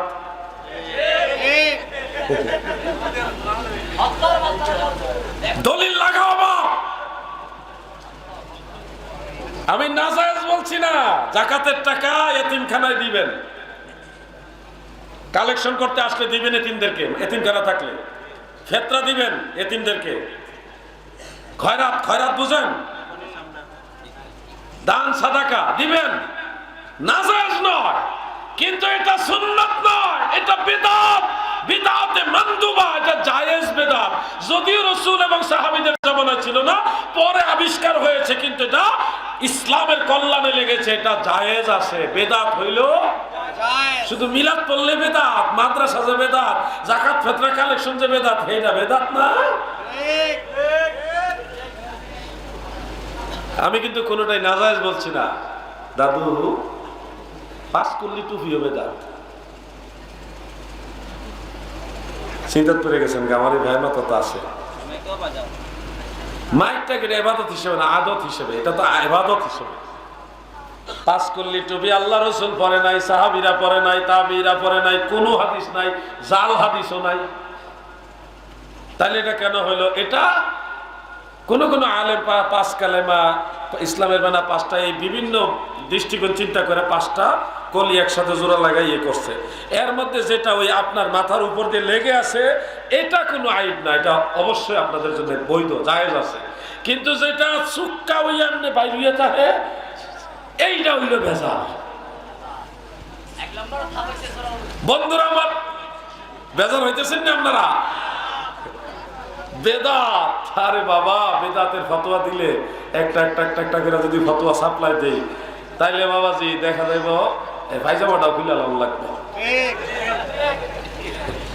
আল্লাহর হাবিব রাসূল আকরাম সাল্লাল্লাহু আলাইহি ওয়াসাল্লাম পায়জামা মোবারক পরছে, দলিল দেয় বার, তাহলে খুলো, লুঙ্গি পরো, লুঙ্গি পরা সুন্নতের রাসূল। লুঙ্গি পরা কি?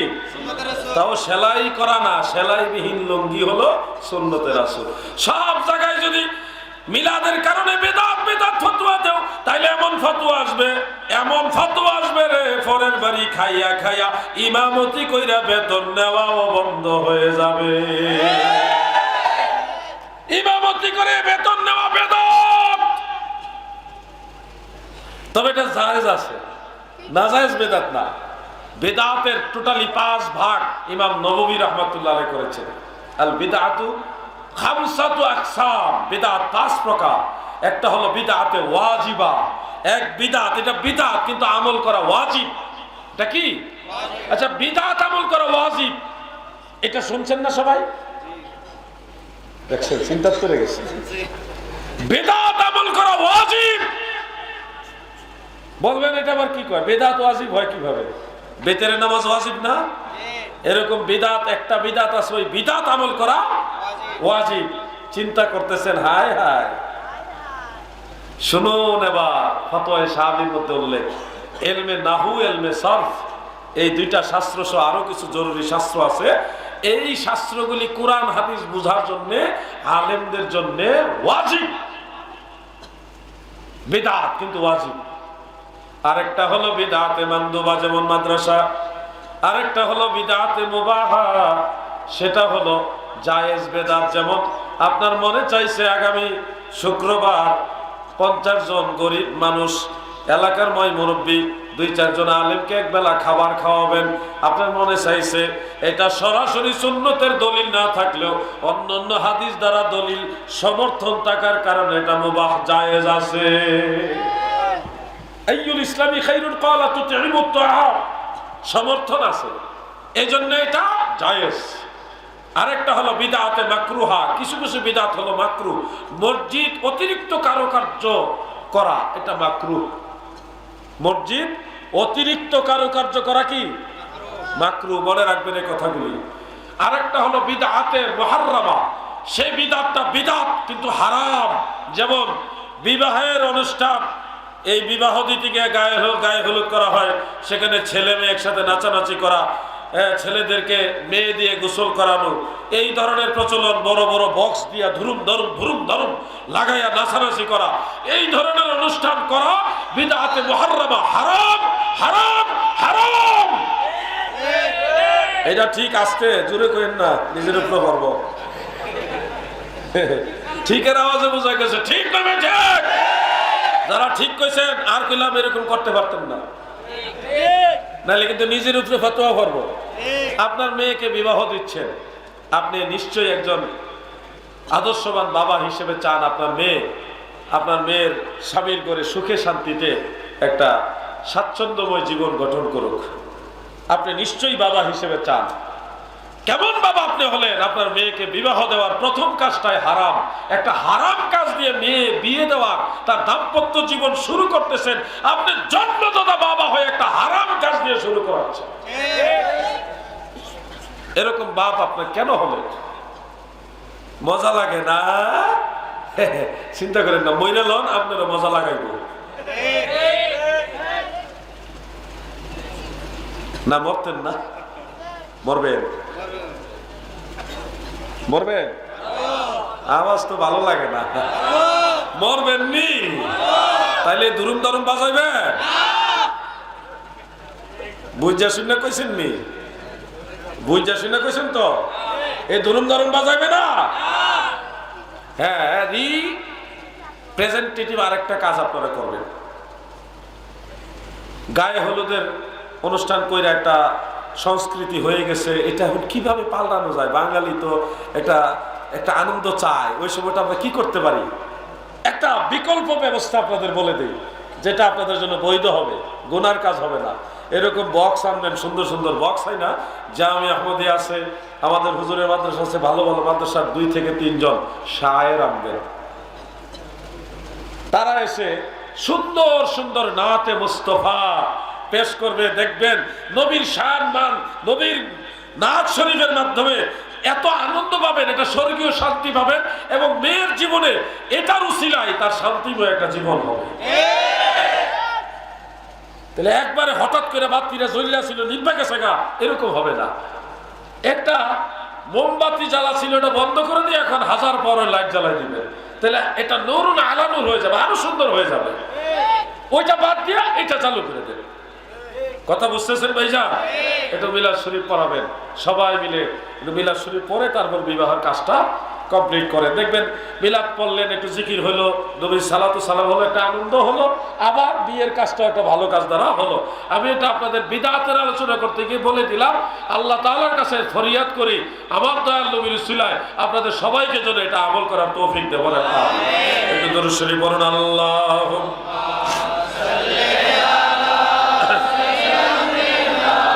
মাওলানা মুহাম্মদ, জোরে হবে।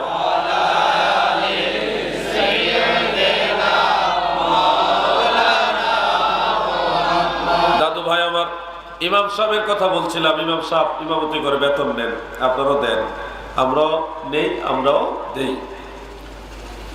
নেই দেই, কোনোটাই ভুল না। অনেক ইমাম সাহেব না, আমার দেওয়া লাগে সমাজের একজন সদস্য হিসেবে।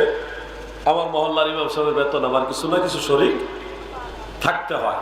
আবার দেখা গেছে আমি ইমামতি এক জায়গায় করি, ওখানে আমার কিছু দেয়, তো নেওয়া দেওয়ার মাঝেই চলে, খালি একতরফা খাইয়া খাইয়া চলে না। এই যে ইমামের বেতন, মুসল্লির বাড়ি খাবারের প্রচলন, অথবা কমিটির কর্তৃক সহযোগিতার মাধ্যমে ইমাম সাহেবের খাবার, মুয়াজ্জিন সাহেবের খাবারের ব্যবস্থা, এই পুরো সিস্টেমটাও বিদআত। কিন্তু এটা বিদআতে মানদুবা, এটা জায়েজ, এটা সওয়াবের কাজ।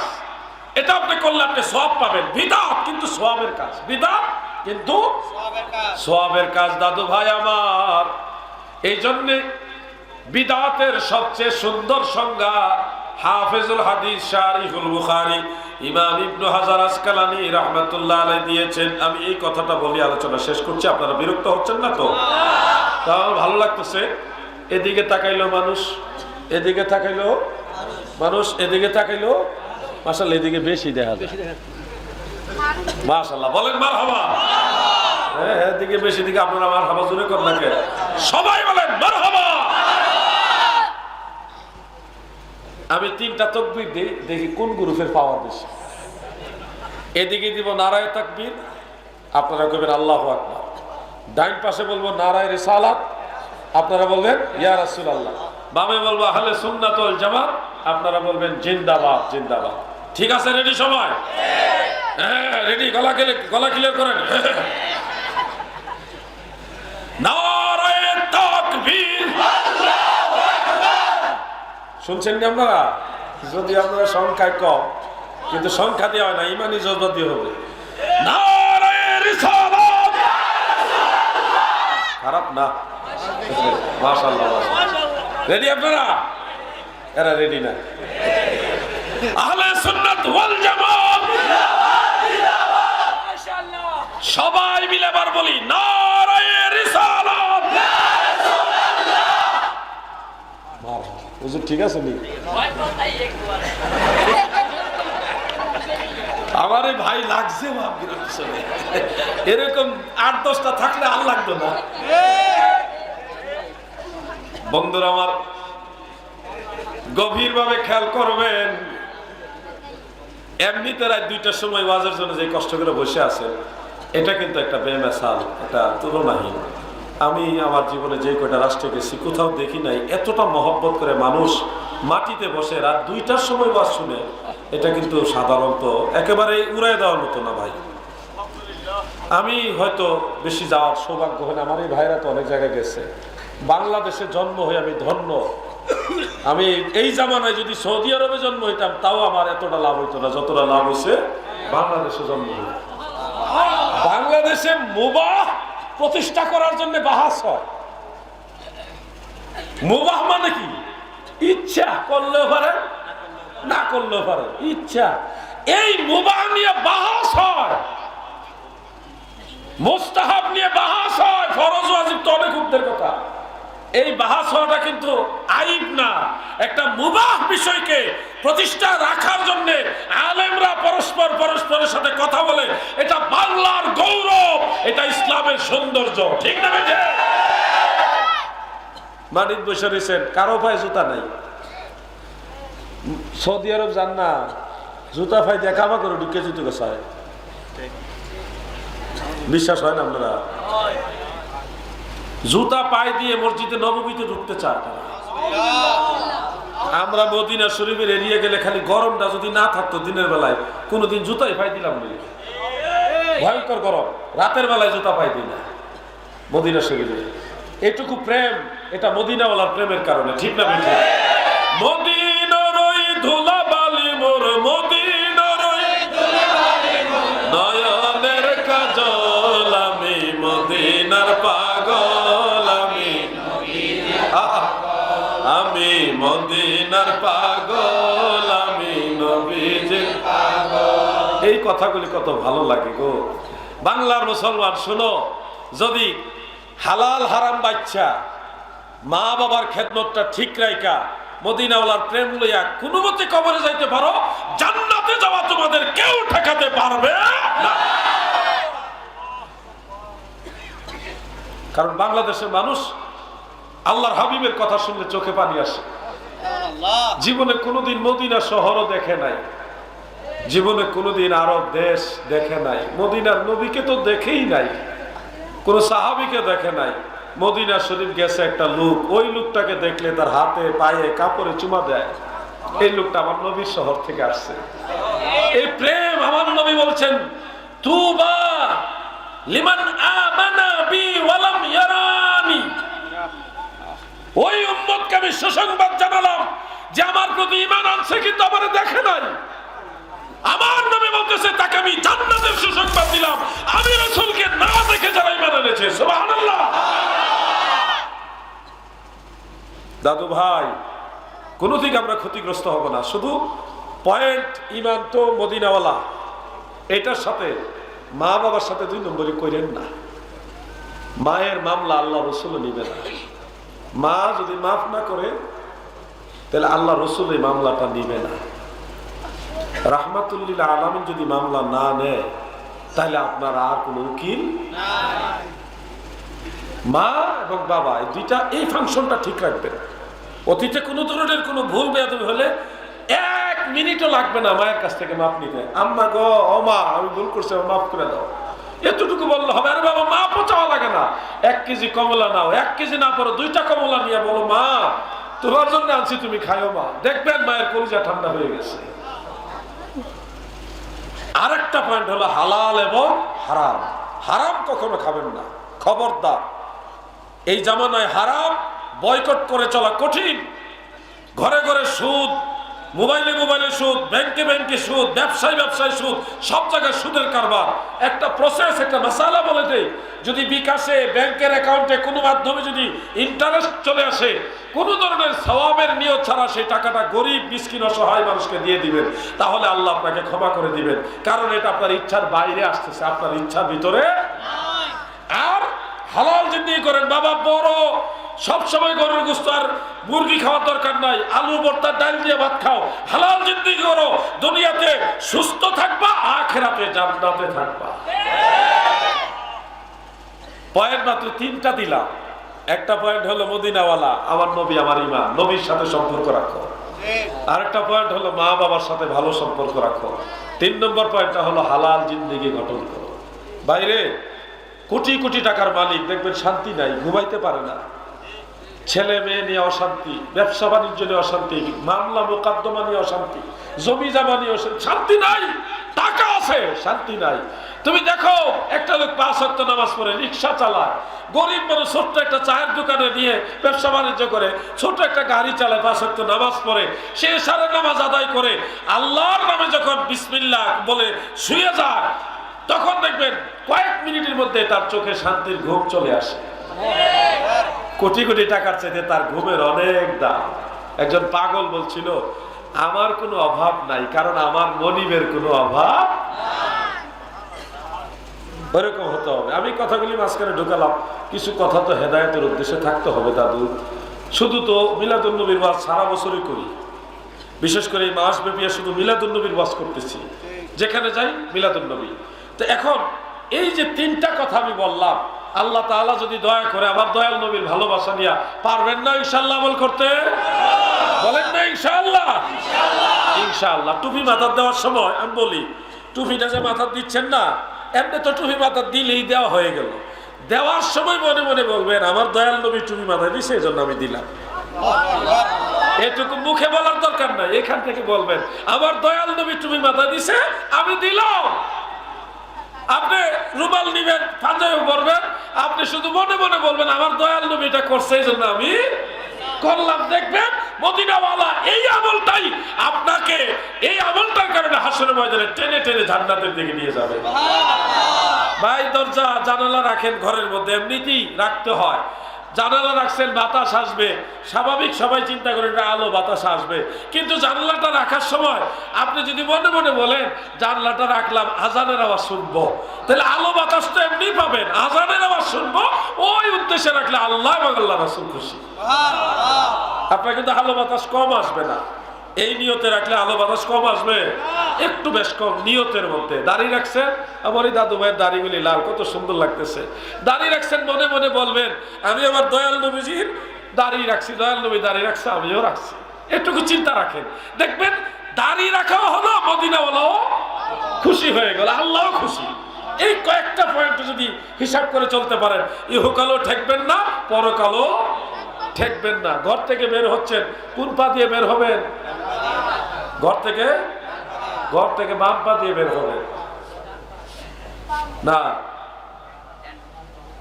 কোন পা? ডাইন পা। আর টয়লেটে ঢুকবেন বাম পা দিয়া। এখানে দুইটা পার্থক্য করা হলো, টয়লেট থেকে বের হবে কি দিয়া? ডাইন পা দিয়া। আর ঢুকবেন, এই যে পার্থক্যটা, আপনি যদি টয়লেটে ঢুকছেন দিলেন বাম পা, বের হচ্ছেন ডান পা। কেন পার্থক্য করা হলো? ঘর থেকে বের হওয়ার সময় ডান পা, আর ঢোকার সময়, খুব খেয়াল করে শুনবেন কেন পার্থক্যটা করা হলো। দেখেন ইসলাম কত সুন্দর। টয়লেটে ঢোকার সময় আল্লাহ না করুক এই ধরনের প্রার্থনা করি না কখনো, কারো যদি মৃত্যু, ধরেন টয়লেটের ভিতরে বাম পা আর বাহিরে ডান পা, এই সময় যদি মৃত্যু হয়ে যায় তখন লাশটা টয়লেটের ভিতরে পড়ুক, আপনারা চান? মানুষের ডান পায়ে সাধারণত একটু শক্তি বেশি থাকে, কারণ হলো দেখবেন ফুটবল যারা খেলে তারা বড় বড় শট গুলি মারে ডান পা দিয়ে, কারণ এই পায়ে একটু বেশি শক্তি থাকে। টয়লেটে ঢুকছেন, এমন সময় যদি মালাকুল মউত আপনার কাছে চলে আসে, রূহ নিয়ে যায়, মৃত্যু হয়ে যায়, ওই যে ডান পায়ে একটু শক্তি বেশি, আল্লাহ পাক দয়া করলে ওই ডান পায়ের শক্তির একটু এটার বরকতে আপনার লাশটা টয়লেটের ভিতরে ফেলবে না, বাইরে ফেলবে। লাশ যেন টয়লেটের ভিতরে না পড়ে, এই জন্য মাসালাটা ঘরের সাথে টয়লেটের একটু ব্যবধান করে দেওয়া হয়েছে। আবার টয়লেট থেকে বের হচ্ছেন, কোন পা দিবেন আগে? ডান পা। কোন পা? টয়লেট থেকে বের হওয়ার সময় ডান পা। কেন? ওই সময় যদি আপনার মৃত্যু হয়, ডান পায়ে শক্তি বেশি, আল্লাহ পাক দয়া করলে লাশটা টয়লেটের ভিতরে পড়বে না, বাইরে পড়বে। ইসলাম কত সুন্দর ধর্ম, ইসলাম কত সুন্দর ধর্ম। লাশ যেন টয়লেটের ভিতরে না পড়ে, এই জন্যে মাসালাটা চেঞ্জ করে দেওয়া হয়েছে। এইভাবে প্রতিটা কাজে কাজে আমরা দয়াল নবীজিকে অনুসরণ করব, মদিনাওয়ালাকে ফলো করব। আল্লাহ তাআলা যেন আমাদেরকে মদিনামুখী, মদিনাওয়ালামুখী হওয়ার তৌফিক দেন। বলেন আমিন, মহব্বতে বলেন আমিন। ওয়াজ নসিহত তো অনেক শুনলেন, আর বলতেও পারবো, আরো অনেক বাকি আছে। মিলাদুন নবীর কত কথা বাকি, ইয়া নবী মাসালা রয়ে গেছে, কিয়ামের মাসালা রয়ে গেছে, ঈদের মাসালা রয়ে গেছে, জশ্নে জুলুস কেন করি এটার মাসালা রয়ে গেছে, আর কত কথা বাকি রয়ে গেছে মিলাদুন। আমি এগুলি কখনই বা বলবো? আবার প্রাসঙ্গিক কিছু কথা আসছে, এগুলি হেদায়েতের উদ্দেশ্যে আসতে হবে। মাহফিলের মূল মাকসুদ হবে হেদায়েত, হেদায়েত গ্রহণ করা। আমি এই কথাগুলি হেদায়েতের উদ্দেশ্যে বলেছি।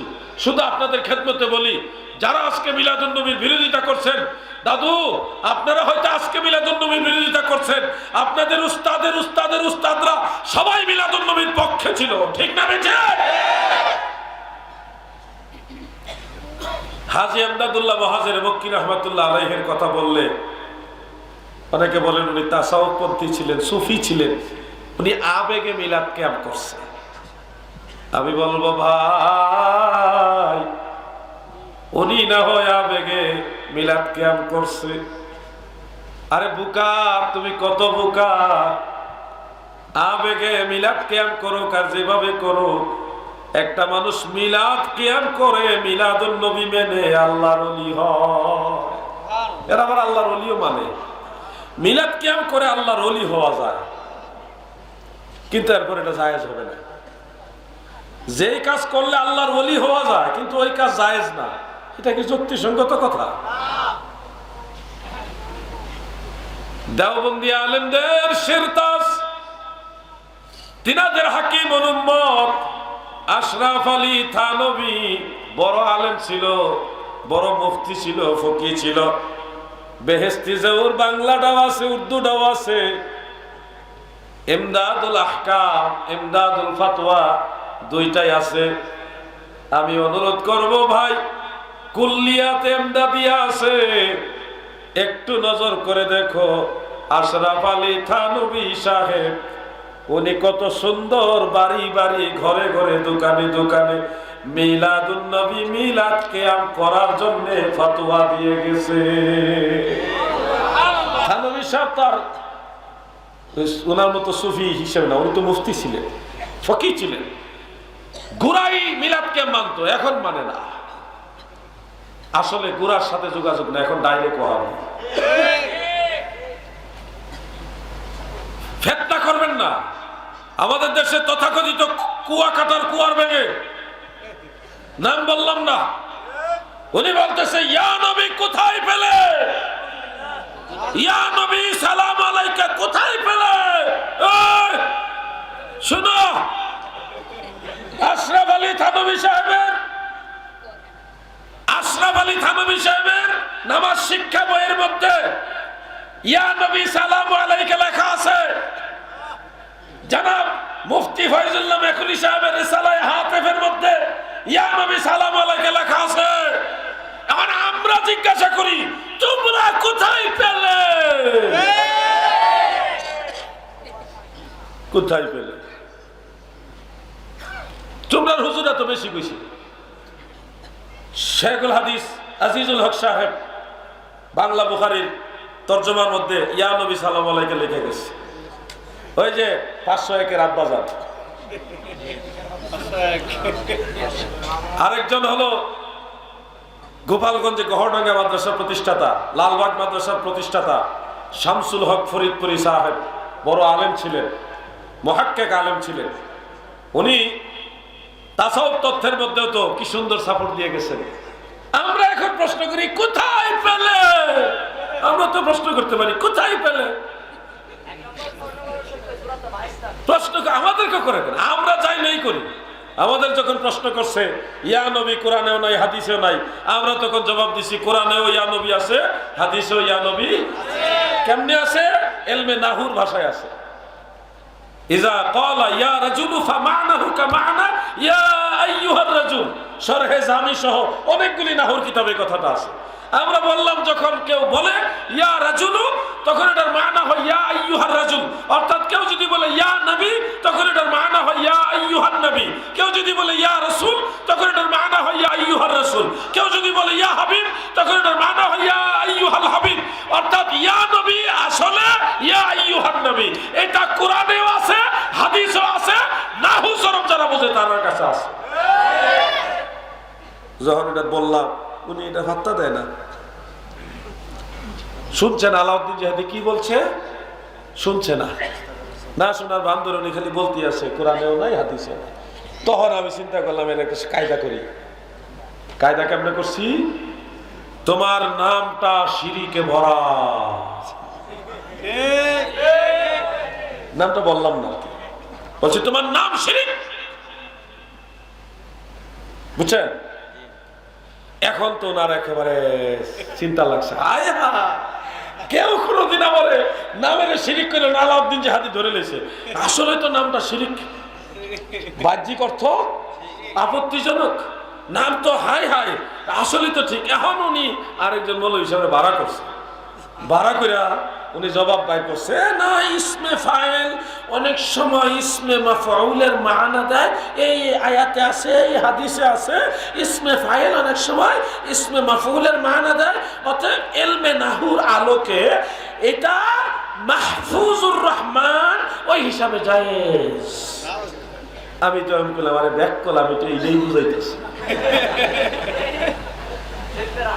যেই নাহু দিয়ে তোমার নাম